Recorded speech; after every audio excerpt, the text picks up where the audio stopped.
highest, though, as far as players overall, is another support over in CIS that actually is a harder carry than him, but of course ANX is a stronger team. And there, of course, is the brand ban. No one should be surprised at all. I think we saw a quick little reaction for the player cams there. Don't worry. But yeah, unlucky there. He has more mages ready for sure. Zyra is one of them. Karma's Alder for him also removed. I'm sure a bard is available.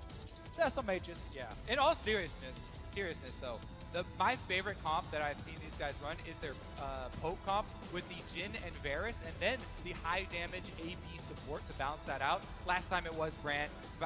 Zyra is also an option that they could use, to even out that damage profile. But that's where I've seen them have a lot of success, and that's what I really like about them.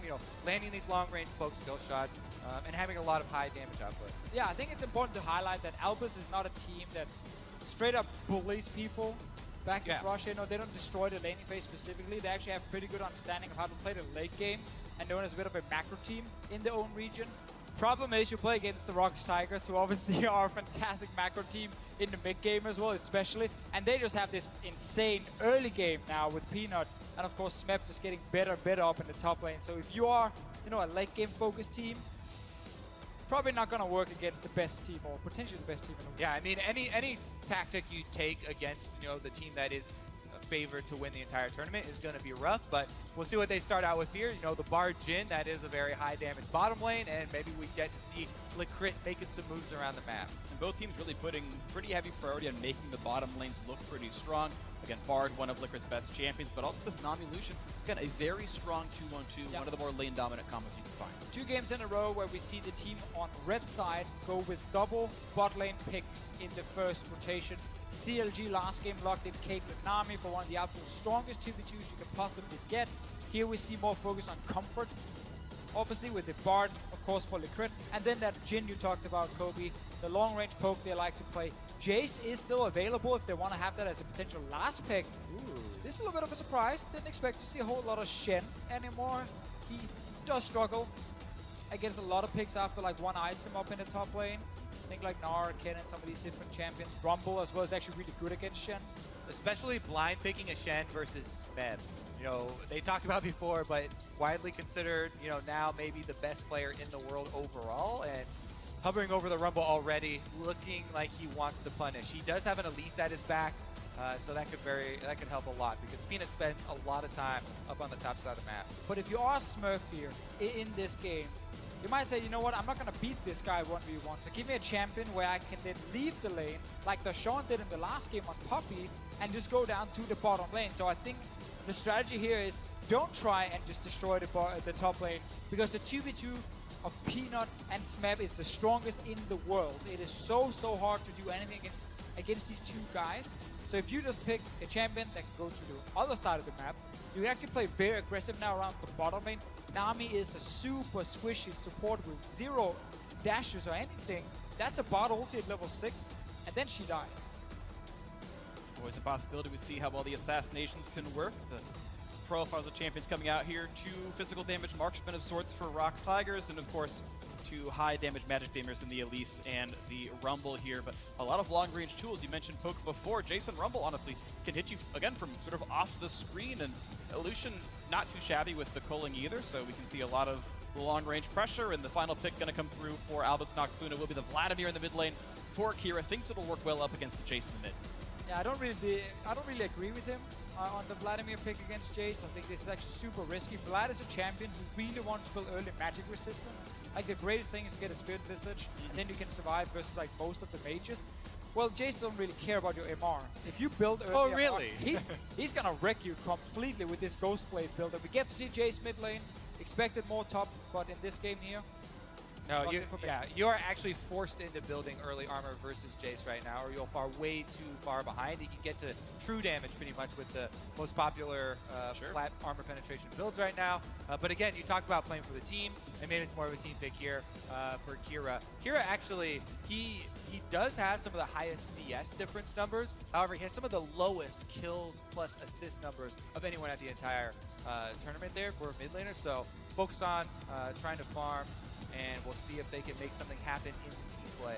Yep, farm lane probably all Kuro wants, and maybe you can see Shen and Graves band together to get some decent damage on Rumble. He's one of the more gankable champions. You expect that to be a pushing lane for Smeb, so maybe it does shove in and Graves gets behind him. Also, I just have to always reiterate this cautionary tale of ganking Rumbles, though. Yes, he does push automatically, and it's a good champion to gank really early on, but be very careful when he's level 6 or post-level 6, because Smeb is definitely a guy that might get double kills in that. Well, let's see what happens to get ourselves into this game. Vote for who you think's going to win this one. Hashtag ROX win, hashtag ANX win for which squad you think's going to come out victorious here. Tournament favorites, ROX Tigers, their first game of the World Championship as we load ourselves onto the Rift here in San Francisco. And let's see who's going to join CLG at 1-0 to top the group. I like how you had to squeeze that in. Just saying. Of course. It is I true, always though. bring up the storylines. You guys are the smart players who talk about the champions and how well they play in the comps. I'm going to talk about the players and how they're doing. Let's talk about these icons they're spamming now, because CLG, boom, all at the same time. Very coordinated there at the end of the game, but ROX already showing a little bit of... There's a worrying trend for sure early on. We're only day 1 now, game 2 obviously. The tournament favorites, as you said, Freak, against Albus here team. We don't really expect to do a whole lot against the ROX Tigers, but it's when you don't expect it, there could be some crazy things happening in the early game. There are 4 members down the bottom lane, sending in support on some crazy mission, trying to see, can he maybe bait Gorilla to take a trade? Will they try and hit him? Because the rest of the members were actually hiding behind Likkrit here. They didn't show early on. No one decided to overstep, though, on the side of ROX Tigers. So not too much aggressive so far. We do have a Krugs ward in from ROX Tigers on the top side, so they can probably track where the Albus NoX jungler does start. No similar deep wards, though, from Albus NoX, so it actually is a early game advantage vision-wise for the Koreans here of ROX Tigers. And those small advantages can mean quite a lot when you are able to figure out what your opponents are doing early on in the game. And we're going to see this a lot in this meta here, where level 1 teams are like grouping a little bit and maybe hinting towards a quick invade, but very rarely do we see like big, massive invades just all the way in, because you don't have to anymore when lane swaps is not a thing. Back in the past, you would invade, get deep vision, spot a lane swap, and then either take the lane swap or take the standard lanes. Now you just kind of hover around river most of the time and try and set up a little trap maybe, and then you play around these early camps instead. Yeah, the early camps there, you can see Albus NoX don't even try and take it because they see the Tigers coming in on their defensive ward, but also just that small amount of information, know where the enemy jungler is for sure starting, does help tremendously, and Peanut on this Elise is very capable of making early moves. Final shot goes onto the minion.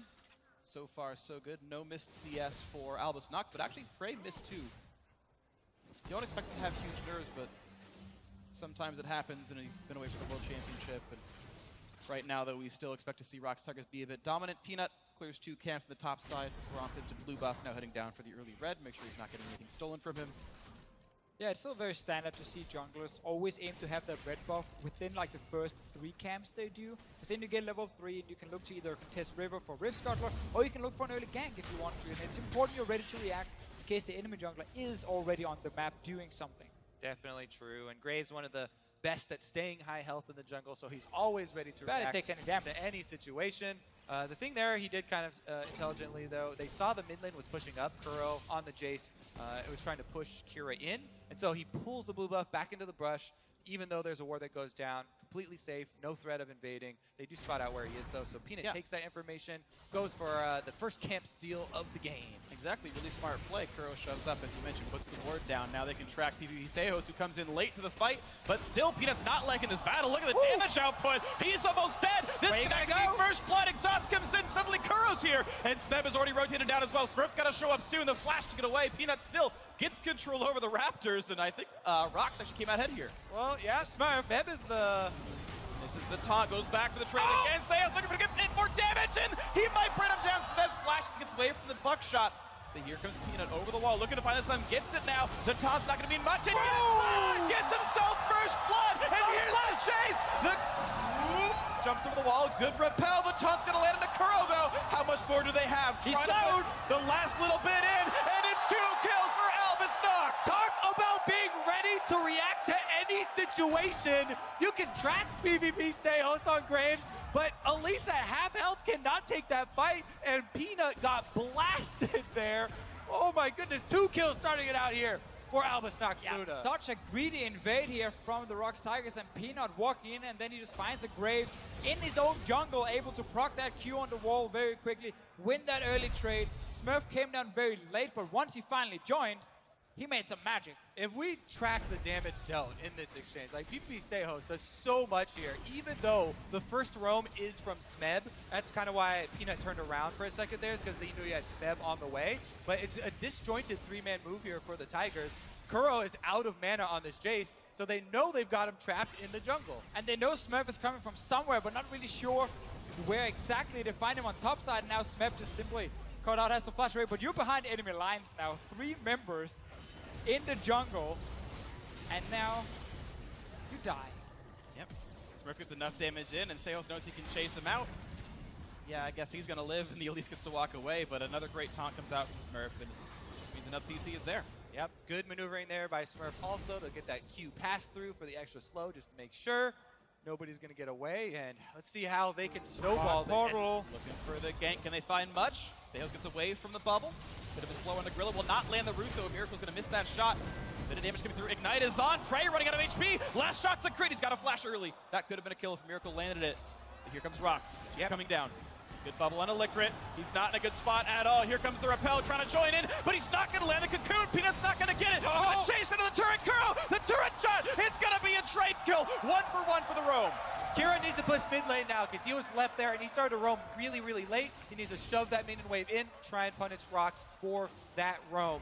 And it was very good. They were able to get that counter kill there. ROX, definitely a little bit of a fumble here in the early game. But they're so aggressive as well. Like, you see Kuro just leaving the mid lane instantly as a fight started on the bottom lane here. They could have just backed away and said, everyone is alive. You know, a few summoners were used and that's it.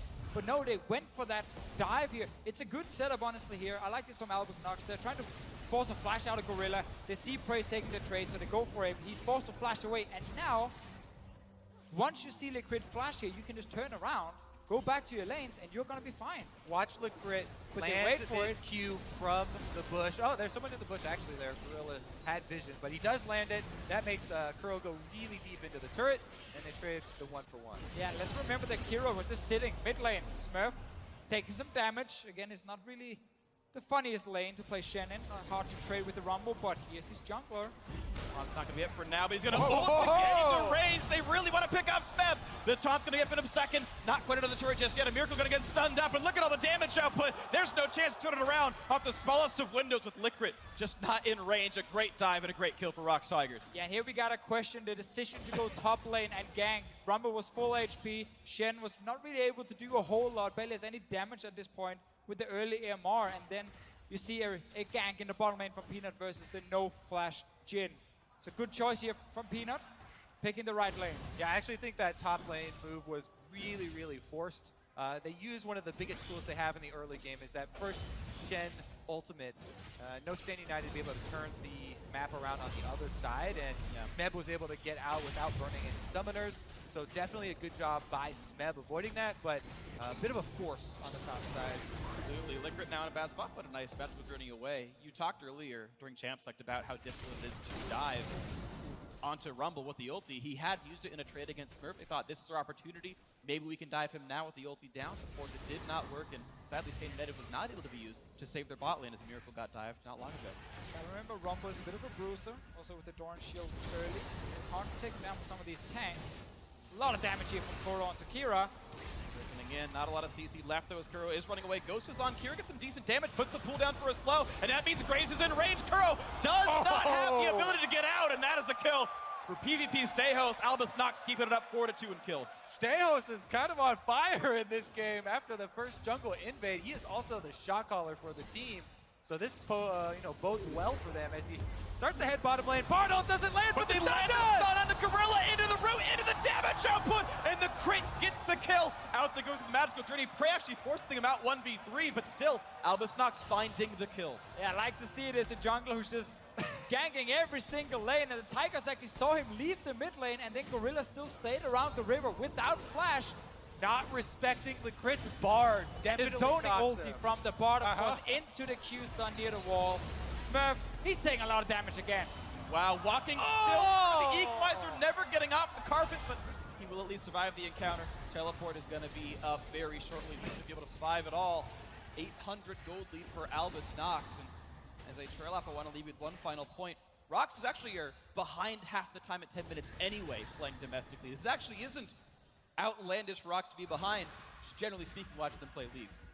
And then normally between 10 and 20 minutes, they go completely crazy, obviously, and start getting these massive goal leads. They are very, very good at setting up potential tower dives, so pressure points and side lanes, and then you get down an early tower and you take a few kills with it, or you force the enemy back and they can't defend at all. You take those few towers, you get a few more kills, and you always snowball that into more objectives if you are the ROX Tigers, and it becomes very, very hard then if you start falling behind around that 20-minute mark against them. But right now, they are slightly behind, 700 gold, 800 gold to be 100% correct. And we're gonna see, you know, a team, an Albus team here who's just gonna keep trying to go aggressive, you know. You have a jungler who's level 7 now, he can just keep ganking. He's extremely strong at this point. Also, in the game. Stan United is back up, so they can definitely make a move on the bottom side. Or maybe gank top again and use the same ult onto him.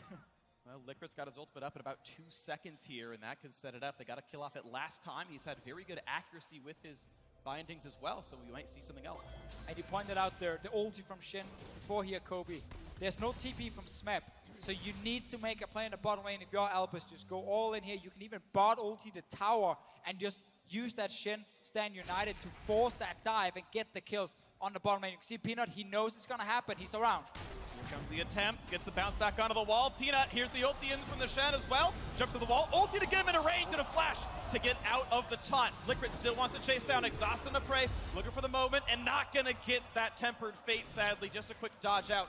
And ROX Tigers able to slink away pretty easily. Smurf out of his lane, getting killed. Oh, he ghosted also. That was both summoners. They're going for Peanut. Looking for the play out of him. He's going to land the top flash. They're going to get the damage with Hemo Plague, and Kira does get himself the kill. Smeb cannot join for 20 more seconds. Looking now for the play. Can they get it? The culling actually not going to land much from Prey. He's clearing the minion wave away. Kira runs out of health and actually gets popped out. And now Kuro's joining the battle as well. Stejos still gets the first kill, but trades his life forward. This is going better and better for ROX Tigers as Prey is chasing down to find some of his own. The quick slow trap's going to get him out of range. The Fed can join. The snipe from Kuro turns it around and ties up the gold. Remember, that was all 4 versus 5 as well. As the visual pointed out ahead of time, Smeb did not have teleport. He's been farming away happily on the top side of the map. And you can tell Albus NoX Luna, they definitely want to create a play there, but a little bit early. Well, simply for Albus here, they didn't seem to say, okay, what exactly are we doing? They said, we're going to do something on the bottom side. Well, that's correct. Step 2 is then, okay, let's push in the bottom lane. Let's just ulti that tower as a bard, and then you can get these kills. But they suddenly picked up or started some fights in the middle of the jungle. They would use ultis and flashes very early without actually hitting anyone. Execution is not good enough, even though they have the right idea here. Make a play on the bottom side. I think the adrenaline there is definitely pumping through their veins. As you saw there, Smurf unable to get those CS under the turret, even with Shen with the enhanced Q. A little bit of jitters, you know, after you have some excitement in the early game like that, you take some time to calm down now because gold is still even. Sure. But talking about jitters, I want to talk about the fact that Prey, during that fight, said, I'm going to put culling on the minion wave to make sure that the eventual tower dive is deadlier. And in fact, there were 2 kills because of the turret putting out damage. So nerves of steel for Prey, who made the right call in a tense situation, could have shot out aMiracle, didn't kill the minions instead.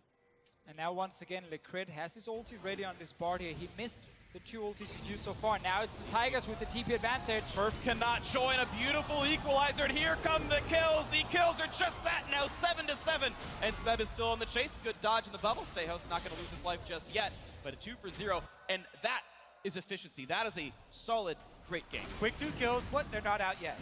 They're not, but it's a 5v3. This is still dangerous, but Albus NoX really wants anything here. Stejos going to clear a bit of the wave. Kira getting sniped and doesn't get a chance to pool or anything. Another beautiful kill by ROX Tigers as Kuro clears the wave, makes Stejos run away. Now, the big important thing is they're going to also turn this into the first turret plus the first Drake, as Ocean Drake is ready and awaiting for them. Yeah, and this is just a problem when you have the TP advantage. You're setting up for a play and you fail the execution, you give over kills to the ROX Tigers. Well, they will naturally then get a global advantage, and they use it instantly. You see the setup here. They did what Albus was supposed to do before, push in the wave first, then move in behind the tower, and then you execute. And don't fight in the middle of nowhere. No, just fight around these turrets here, because you know members are staying around to try and pick up the farm. And look how easy it is for the ROX Tigers to pick up the kill. aMiracle never got to take an auto there. He took 80% of his life from culling, the rest from Smeb. Almost all out of range. Look at the bubble coming here. Yep. We're waiting for it to fish. We're waiting. I'm waiting. Nicely, and then this Kuro didn't see it coming. It is not terribly hard to dodge that on reflexes, but Kuro lost it in the clutter and chain CC to death. We talked about how as a Vladimir you don't want to go early MR against the Jay, so you actually just rush Proto build. It's a very aggressive build, not really tanky at all, and he can go down very, very quickly. Kuro though just aiming for a bit more damage than his all-ins, which is really the only place he can use that Proto build. Right now he's getting some good poke down. Problem is you had your chances. Honestly, you had moments where you could get a bigger lead. 5 members converging mid. Marksman around the sports as well. Kira's going to run out of health pretty rapidly. Nice bit of culling damage. Now the equalizer, and it's actually going to tag Likkrit. He's going to magical journey over the wall. But Albus NoX keep their members alive if injured. Dodging the shock blast, and now towards the turret goes ROX Tigers. Down to 2/3 HP on that one. Still putting a few more hits in. And another dodge. Just Temperance Fate's not landing the targets. Deficio puts out 3 in a row so far that have missed their mark. The ROX Tigers continue the mid lane siege. Smeb missing an ultimate, but who cares? Kuro can still land all the snipes. Kira going in for the dive, looking for damage on the Peanut. Gonna dodge the shock blast as well. Who are they gonna find? A quick taunt in from Smurf. Kuro low on HP. A great stun's gonna land, and Kira getting himself the kill. That's 1 for 0 so far to Albus NoX. They keep the turret alive as well. Nicely played. Yeah, what a nice engagement. Great coordination. Chaining that CC onto Kuro. He had a few seconds on this flash here. Couldn't escape. Mid lane. Oh, another chase in. What? That was over aggressive. Albus NoX chose that fight, and they lost their lives for it. 1 for 0 this time to ROX Tigers. Not going to get stunned. Peanut expected him to shoot right, but he did not do so. Low on HP. They've got to be aware of the fact that a dive could happen. Peanut walking up. Lands an auto attack. Wow, Sejos flashed because he was that afraid. And that will be in the turret. 2-0 now in turrets. ROX Tigers up 4,000 gold. As we can see there, you know, the turret changes where Peanut's still in tower range, gets off an auto, even though his target is not. It does take target or turret aggro. Then he is Elise, so you can repel. No harm, no foul. I mean, again, we get to see, let's call them nerfs. You know, you see an animation from Elise. You think it's a cocoon, you just flash away instantly. Obviously, Rumble was also showing up, and now Smurf, he's in trouble. Versus 2, reinforcement coming from the right-hand side, but he's only so durable. Gets away from the shock blast, puts the shield right back on, and puts in the dodge zone. Survive it and gets away from the gank. Bit of low HP on all sides. No kills. To defend, Smurf stays alive. Normally when you play Shen. Oh, the cocoon into the equalizer and all the damage they could possibly need. A flash bait by Peanut gets the kill. Deficio confirmed, not time traveler. Not able to predict. Here we go though. Stejos play a nice bubble, hits the graves. Not going to find much more just yet though. The chase in, dodges to flash away from the root, but how much more can the re-engage really do? Likkrit's running out of HP. He's going to go down. Stejos going to be next, and ROX Tigers continue to win fight after fight. 12-8 the kill score now. Again, between 10 and 20 minutes, they are explosive. You're seeing it once again right here. The chase out of the turret. Kira 1v1 against Prey, and Prey comes out victorious. 6-0-2 for ROX Tigers 80 carry. Nobody's left around either. ROX Tigers can push up 2 lanes right now and take down some more turrets. 18 minutes into the game, tier 2s are falling quickly. Want to see how the ROX Tigers had to fight for it in the early game, but now they just keep making the correct calls. They win these engages. Another crit coming in from aMiracle, but just not enough. And the Tigers have been able to react. Yeah. Crazy start, you know, a lot of plays were happening, and then once the failed dive started or happened, Tigers had TP advantage, have been able to set up plays ever since. And just been staying together, honestly, as a group now, and just been winning these early fights. So not even at 20 minutes yet, and ROX Tigers went from a 1,000 gold deficit to an 8,000 gold lead over the last 8.5. Yeah. They do it again. They stick to the stats. ROX Tigers are the 10 to 20 minute team. They smash everybody doing this. They've done it in Korea for the entire split. They're looking to do it here at Worlds as well. Albus NoX, the first of the teams they hope to shutter this part of the game. battle more, of course, throughout the next couple of weeks. ROX Tigers are tournament favorites, showing what they're so good at. Prey especially has got to be feeling pretty good on that Lucian at the moment. 1v1ing the enemy mid laner. He's got 6 kills to his name. He's got that really big power spike on Lucian with the Black Clover on top of Ghostblade. Now he's got lifesteal too, so you can have, you know, some more longevity in these 1v1s. He probably feels like a top 5 AD carry in the world. Ah, does he? And he does deserve that for sure. Prey definitely one of the absolute best AD carries we have here in the world. And that's the thing with ROX Tigers, you know, we have so many of these players on these top 20 lists because so many of them are just star players in a row. Kuro is going to take down his tower on Smurf. You sell out. Nice. Instantly turn that into a plug for your top 20 list. Go check it out. All right. Well, Albus NoX able to run away. What, do ROX have, what is it, 4 players in the top 20? Oh, they do? Yeah, they do. I'm glad you mentioned that. Yeah. I'm glad you mentioned it. Sponsored by Kobe. Get me out of here. All right, well, so far, the game is looking according to plan here for ROX Tigers. We crest the 20-minute mark right here, and they end that with a 9,000 gold lead. That feels pretty good. Up the Drake as well. Now we'll see what's next up for them. They've reset everybody. They've recalled 3 of their members, putting them back on the map now with their new items. Zhonya's Hourglass to go alongside the Leandry's Torrent for Smeb. He can dive into the backline and still survive it. And we'll see what the next fight looks like. Yeah, we need to see Likkrit actually hit an ulti here on this board if they want to try and turn anything around. Because if he can lock down someone like Kuro, you can then suddenly set up a very easy taunt from Smurf, and then you can try and kill some of these squishies here. But Likkrit, honestly, has not been hitting the ultis on board. Early game, he had a lot of opportunities against his Nami with no flash. Sadly, couldn't execute. Plus, one of the main problems for aMiracle at the moment has been that the Tigers have been collapsing on fights far quicker. Tigers have 3 to 4 people collapsing almost instantly anytime you see any sort of action. As you said, that bottom lane dive. As soon as the Bard Magical Journey came out and they saw the Graves, mid lane and jungle instantly traversed down to the bottom side of the map. And it's very hard to catch them, you know, off guard and catch them out of position. That was a move up going over to the Albus NoX jungle. PvPStejos playing Graves here, and it's just to land the damage amid the smite from Peanut.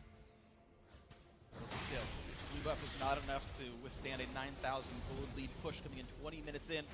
ROX Tigers putting their emphasis on the bot lane. Smeb at the top side, but he has teleport, so he can join the squad. 1, 0, and 4, their lane assignments. As they look to push into bot lane, tier 2, the minion wave is here. A lot of killing damage. Shutter the Graves, pushing him out. And there is the 6th straight unanswered turret by ROX Tigers. Very easy now for them to play this 1-4 comp with just a top laner sitting alone. You can see Smeb boost from top lane to mid lane. He can then go back to top lane later and keep 2 lanes pushing towards aNX's base here, and then the rest of the ROX Tigers can just keep hitting these turrets here as a group. Looking for the Gorilla. play, gonna land a bit of a stun on a Gorilla. They're looking for it now. Kira into the back line, finding what they can, but wow, Prey is godlike. He's already picked off the Bard. Now the dive in the back line, but they've killed off Prey. Smeb popped Zhonya's Hourglass, pretty kills back and forth, low HP on all sides, and an overdive by ROX Tigers. They've lost 3. Now Kuro's in the mix, looking for more with Peanut. Smurf now trying to trade it back. It's only 1 member alive for Albus NoX. How are you gonna get out? Did get a bit more. Now Gorilla on the trade. Nice dodge on Cocoon. 1 more attack will do it. Smurf gets himself the kill. Chased down by Peanut. And it's the last man standing. ROX's newest player, their jungler, Peanut, looking to knock down an inhibitor. Peanut wins the game. He's the only one left alive. He's not going to take the objective, though, because Likkrit right back up. I gotta say, though, for all the possible situations, 9,000 gold down, 4-5 is not the worst fight Albus NoX could have gotten. No, definitely not. And bit of a crazy dive happening here. The fight starts, and they just charge straight forward. Gorilla doesn't actually die early, and then Prey is just dashing into the enemy base. Staying around top. We don't want to watch that. We want to see Likkrit instead. Ooh! Peanut lets go Peanut outplays early. Outplays himself over the wall. He's gonna let his opponent get away. Likkrit with the magical journey over the wall gets out with his life. But it's still a tough road ahead. Nearly 10,000 the gold for ROX Tigers. The question is mostly what tools they're going to choose to use to win this game here. It would be a difficult one to lose. Albus NoX could still try to make the comeback happen, but it is increasingly unlikely as time wears on. And ROX Tigers setting up Baron Nashor right now. We're predicting Tigers will start Baron. Great. Crit fires in the 5-man bot ulti. And then the massive follow-up Graves, Vladimir, insane AoE coming from Kira. Got to get that Vlad ult right as they Right come out in of the the Tempered middle. Fate. It is kind of crucially important that ROX Tigers don't have any real tanks. They're playing this Nami support. Peanut is building pretty heavy ability power. He's going towards Rylays, which is only semi-tanky. Smeb, you know, again, building as a mage as well. So those chance picks are actually more effective here by Albus NoX because the opponents are squishier. That's why we're seeing them die when they jump into enemy base. No one can tank the turret. They do chase them off the red buff here with the culling from Prey, and they defend their pink wards as well. You talk about setting up for Baron. They've got full control of the red quadrant of the jungle, and they're just looking to pick somebody up. Yeah, and while we can see ROX Tigers, of course, have a little bit of fun, you know, taking some very aggressive fights, diving into the base. We still get to see some of the things that you expect. Oh, flank here from Smeb. Looking Is for it? the push. Who's Smeb on flanking one who? side, who he's going to find, and now he's going to get a little bit surrounded. Equalizer comes in looking for aMiracle, gets the shot, ultimate gets blasted anyway. There's the kill picked up, no damage coming across, 2 for 0. Kira likely to be next up on this one as Smeb kites back. Prey in a battle with Smurf, just no damage really dealt on either side as the dodge zone drops off. There's the kill on the Smurf. That's going to be 5 kills now picked up for ROX Tigers, the ace in front of the base. Only 24.5 minutes in, looking to push it down mid. Can also just take the Baron here, removing that way to come back in the game. Yeah. Of course, where you can try and steal the Baron or take a fight around it.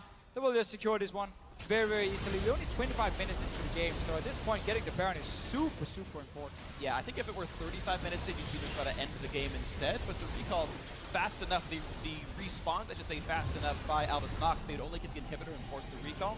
This is kind of more bang for your time, more advantages, and they can push with the Baron later as we watch this replay. Yeah, Smeb fully confident here, does have the Zhonya, so Miracle there, not really anywhere to go except walk across the line of hot coals, and Smeb just lays out the barbecue. No danger really for any members of ROX at the moment. Prey a little bit, you know, having to guide a little bit, but that's pretty much it. But I like that we get to see just, again, as we said before here, while ROX Tigers obviously feels very confident and can go for some of these aggressive plays, we see some of the things they do well as a team. Obviously, Kuro in the mid lane didn't think about winning the lane hard himself. No, whenever there was a fight in side lanes, as you guys highlighted earlier, he was instantly moving. Like, way before Kuro was moving, he was running down. So he just stayed even in CS instead of building up an advantage. Obviously, he died a few times early when we had these crazy jungle trades, but you get to see this mid laner who is really, really good at always roaming first and then helping the side lanes, helping the jungler when he invades. And also when we see the Baron setups, like, they're not taking any chances. It's like full vision coverage, don't engage in anything stupid around the jungle when you have to set up for Baron, and then just slowly choke out the enemy and make sure if they have to fight you, well, they're going to do it without any vision. They're going to have to face check and then suddenly get caught out like you saw aMiracle did before without any flash. Now 16,000 gold up, wearing a Baron buff. Really questionable Tempered Fate coming in, and that means it's an easy push now for ROX Tigers to knock down the top lane inhibitor turret. The inhibitor itself as well. Another snipe lands onto aMiracle, chunking him down to half HP. ROX is able to roam right back down to the mid lane. Ooh, plenty of damage coming out of Prey. Red buff in tow also. Weathering Kira's health bar down a little bit more. Baron buff minions come in now to the mid lane. A nice stun on aStejos. He's got to get away from this one. Kira to re-engage. Puts the pool. And he's going to deliver Shen into the back lines. Can they do enough damage, though, as Peanut going to tick down with the Hemo Plague. Staying alive, though. No stun on the Prey. And the re-engage still. Prey wants in. Oh. He's going to find one. Dives in for a second. And he just will not take any damage. That's the triple for him. Kuro takes one of the other ones. And now Smurf will fall. It would have been a penta. But scumbag Kuro steals it away. But that is the ace inside the base. That should be the game for ROX Tigers to start their tournament 1-0. The tournament favorites stomping everyone in front of them, turning it on after 10 minutes and laying waste to Albus NoX. The synchronized emotes ends game 1. Congratulations, ROX Tigers, 1-0. Great to see them turn it on after 10 minutes when we had some good fights in the bottom lane. Sadly for Albus NoX, they could not execute when they had the global advantage, end up losing kills.